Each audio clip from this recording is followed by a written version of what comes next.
Shrimad Bhagavad Gita chapter 5 कर्म संन्यास योग। हरे कृष्णा भक्तों, वैदिक शेल्टर पर आप सभी का बहुत बहुत स्वागत है। गीता ज्ञान की गंगा में बहते हुए हम चैप्टर 5 तक आ पहुँचे हैं। भक्तों, अपने अंदर परिवर्तन लाने के लिए हमें कुछ न कुछ नया सीखना होता है और ये बात सभी जानते हैं कि गीता ज्ञान से बड़ा कोई ज्ञान नहीं है। और इस सबसे बड़े ज्ञान को, गीता ज्ञान को समझने के बाद समझने के लिए कुछ शेष नहीं बचेगा। तो चलिए चैप्टर स्टार्ट करते हैं। भगवद गीता के इस 5वें अध्याय में भगवान बताते हैं कि भक्ति पूर्वक किया गया कर्म शुष्क चिंतन से श्रेष्ठ है। भक्ति पथ अधिक सुगम है क्योंकि दिव्य स्वरूपा भक्ति मनुष्य को कर्म बंधन से मुक्त करती है। दूसरे अध्याय में आत्मा तथा उसके शरीर बंधन का सामान्य ज्ञान बतलाया गया है। उसी में बुद्धि योग अर्थात भक्ति द्वारा इस भौतिक बंधन से निकलने का भी वर्णन हुआ है।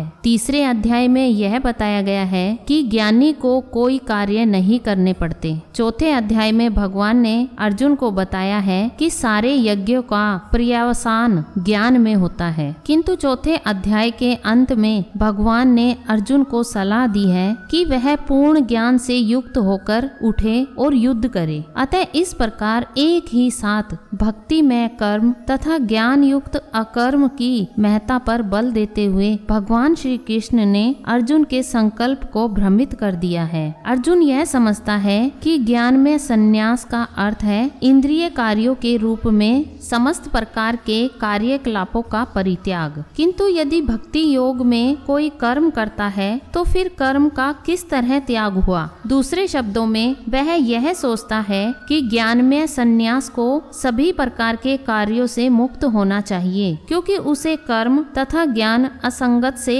लगते हैं। अर्जुन ने कहा, हे कृष्ण, पहले आप मुझसे कर्म त्यागने के लिए कहते हैं और फिर भक्ति पूर्वक कर्म करने का आदेश देते हैं। क्या आप अब कृपा करके निश्चित रूप से मुझे बताएंगे कि इन दोनों में कौन अधिक लाभप्रद है? श्री भगवान ने उत्तर दिया, मुक्ति के लिए तो कर्म का परित्याग तथा भक्ति में कर्म योग दोनों ही उत्तम है, किंतु इन दोनों में से कर्म के परित्याग से भक्ति युक्त कर्म श्रेष्ठ है। जो पुरुष न तो कर्म फलों से घृणा करता है और न कर्म फल की इच्छा करता है वह नित्य सन्यासी जाना जाता है। हे महाबाहु अर्जुन, ऐसा मनुष्य समस्त द्वंद्वों से रहित होकर भव बंधन को पार कर पूर्णतः मुक्त हो जाता है। अज्ञानी ही भक्ति कर्म योग को भौतिक जगत के विश्लेषणात्मक अध्ययन से भिन्न कहते हैं। जो वस्तुतः ज्ञानी है वे कहते हैं कि जो इनमें से किसी एक मार्ग का भली भांति अनुसरण करता है वह दोनों के फल प्राप्त कर लेता है। जो यह जानता है कि विश्लेषणात्मक अध्ययन द्वारा प्राप्य स्थान भक्ति द्वारा भी प्राप्त किया जा सकता है और इस तरह जो सांख्य योग तथा भक्ति योग को एक समान देखता है वही वस्तुओं को यथारूप में देखता है। भक्ति में लगे बिना केवल समस्त कर्मों का परित्याग करने से कोई सुखी नहीं बन सकता, परंतु भक्ति में लगा हुआ विचारवान व्यक्ति शीघ्र ही परमेश्वर को प्राप्त कर लेता है। जो भक्ति भाव से कर्म करता है, जो विशुद्ध आत्मा है और अपने मन तथा इंद्रियों को वश में रखता है वह सबों को प्रिय होता है और सभी लोग उसे प्रिय होते हैं। ऐसा व्यक्ति कर्म करता हुआ भी कभी नहीं बंधता। दिव्य भावनामृत युक्त पुरुष देखते, सुनते, स्पर्श करते, सूंघते, खाते, चलते, फिरते, सोते तथा श्वास लेते हुए भी अपने अंतर में सदैव यही जानता रहता है कि वास्तव में वह कुछ भी नहीं करता। बोलते, त्यागते, ग्रहण करते या आंखें खोलते बंद करते हुए भी वह यह जानता रहता है कि भौतिक इंद्रियां अपने अपने विषयों में प्रवृत्त है और वह इन सब से पृथक है। जो व्यक्ति कर्म फलों को परमेश्वर को समर्पित करके आसक्ति रहित होकर अपना कर्म करता है वह पाप कर्मों से उसी प्रकार अप्रभावित रहता है जिस प्रकार कमल पत्र जल से अस्पर्श्य रहता है। योगी जन आसक्ति रहित होकर शरीर, मन, बुद्धि तथा इंद्रियों के द्वारा भी केवल शुद्धि के लिए कर्म करते हैं। निश्चल भक्त शुद्ध शांति प्राप्त करता है, क्योंकि वह समस्त कर्म फल मुझे अर्पित कर देता है। किंतु जो व्यक्ति भगवान से युक्त नहीं है और जो अपने श्रम का फल कामी है, वह बंध जाता है। जब देहधारी जीवात्मा अपनी प्रकृति को वश में कर लेता है और मन से समस्त कर्मों का परित्याग कर देता है, तब वह 9 द्वारों वाले नगर यानी भौतिक शरीर में बिना कुछ किए कराए सुखपूर्वक रहता है। शरीर रूपी नगर का स्वामी देहधारी जीवात्मा न तो कर्म का सृजन करता है, न लोगों को कर्म करने के लिए प्रेरित करता है, न ही कर्म फल की रचना करता है। यह सब तो प्रकृति के गुणों द्वारा ही किया जाता है। परमेश्वर न तो किसी के पापों को ग्रहण करता है न पुण्यों को, किंतु सारे देहधारी जीव उस अज्ञान के कारण मोहग्रस्त रहते हैं जो उनके वास्तविक ज्ञान को आच्छादित किए रहता है। किंतु जब कोई उस ज्ञान से प्रबुद्ध होता है जिससे अविद्या का विनाश होता है, तो उसके ज्ञान से सब कुछ उसी प्रकार प्रकट हो जाता है जैसे दिन में सूर्य से सारी वस्तुएं प्रकाशित हो जाती हैं। जब मनुष्य की बुद्धि, मन, श्रद्धा तथा शरण सब कुछ भगवान में स्थिर हो जाते हैं, तभी वह पूर्ण ज्ञान द्वारा समस्त कल्मश में शुद्ध होता है और मुक्ति के पथ पर अग्रसर होता है। विनम्र साधु पुरुष अपने वास्तविक ज्ञान के कारण एक विद्वान तथा विनीत ब्राह्मण, गाय, हाथी, कुत्ता तथा चांडाल को समान दृष्टि से देखते हैं। जिनके मन एकत्व तथा समता में स्थित है, उन्होंने जन्म तथा मृत्यु के बंधनों को पहले ही जीत लिया है। वे ब्रह्मा के समान निर्दोष हैं और सदा ब्रह्मा में ही स्थित रहते हैं, जो न तो प्रिय वस्तु को पाकर हर्षित होता है और न अप्रिय को पाकर विचलित होता है। जो स्थिर बुद्धि है, जो मोह रहित है और भगवत विद्या को जानने वाला है, वह पहले से ही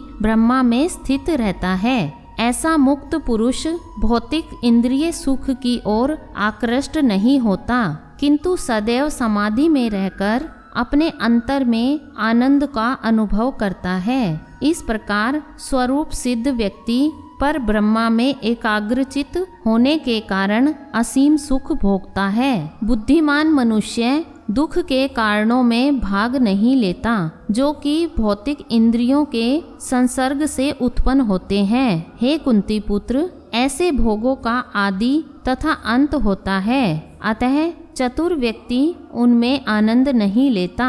यदि इस शरीर को त्यागने के पूर्व कोई मनुष्य इंद्रियों के वेगों को सहन करने तथा इच्छा एवं क्रोध के वेग को रोकने में समर्थ होता है, तो वह इस संसार में सुखी रह सकता है। जो अंतःकरण में सुख का अनुभव करता है, जो कर्मठ है और अंतःकरण में ही रमण करता है तथा जिसका लक्ष्य अंतर्मुखी होता है, वह सचमुच पूर्ण योगी है। वह पर ब्रह्मा में मुक्ति पाता है और अंतोतगत्वा ब्रह्मा को प्राप्त होता है। जो लोग संशय से उत्पन्न होने वाले द्वैत से परे है, जिनके मन आत्म साक्षात्कार में रत है, जो समस्त जीवों के कल्याण कार्य करने में सदैव व्यस्त रहते हैं और जो समस्त पापों से रहित है, वे ब्रह्मा निर्वाण मुक्ति को प्राप्त होते हैं। जो क्रोध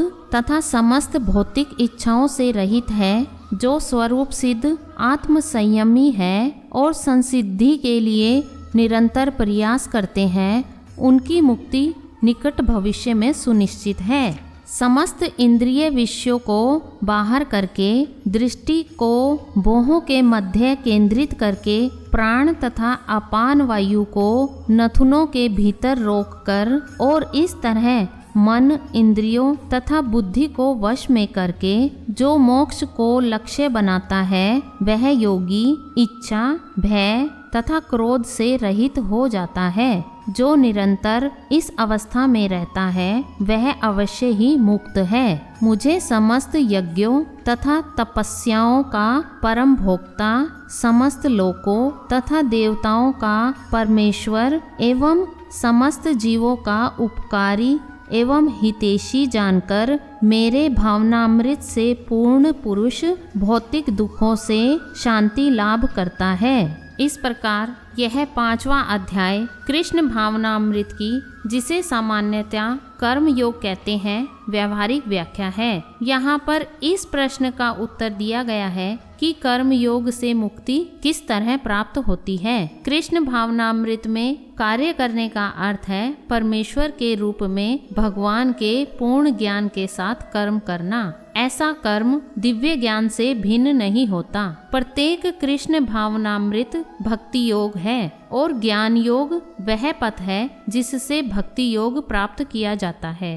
कृष्ण भावनामृत का अर्थ है परमेश्वर के साथ अपने संबंध का पूर्ण ज्ञान प्राप्त करके कर्म करना, और इस चेतना का पूर्णता का अर्थ है कृष्ण या श्री भगवान का पूर्ण ज्ञान। शुद्ध जीव भगवान के अंश रूप में ईश्वर का शाश्वत दास है। वह माया पर प्रभुत्व जताने की इच्छा से ही माया के संपर्क में आता है और यही उसके कष्टों का मूल कारण है। जब तक वह पदार्थ के संपर्क में रहता है, भौतिक आवश्यकताओं के लिए कर्म करना पड़ता है, किंतु कृष्ण भावनामृत उसे पदार्थ की परिधि में स्थित होते हुए भी आध्यात्मिक जीवन में ले आता है, क्योंकि भौतिक जगत में भक्ति का अभ्यास करने पर जीव का दिव्य स्वरूप पुनः प्रकट होता है। जो मनुष्य जितना ही प्रगत है वह उतना ही पदार्थ के बंधन से मुक्त रहता है। यही जीवन की परम सिद्धि है। इस प्रकार श्रीमद् भगवद गीता के 5वें अध्याय कर्म संन्यास योग का भक्ति वेदांत तात्पर्य पूर्ण हुआ। हरे कृष्णा।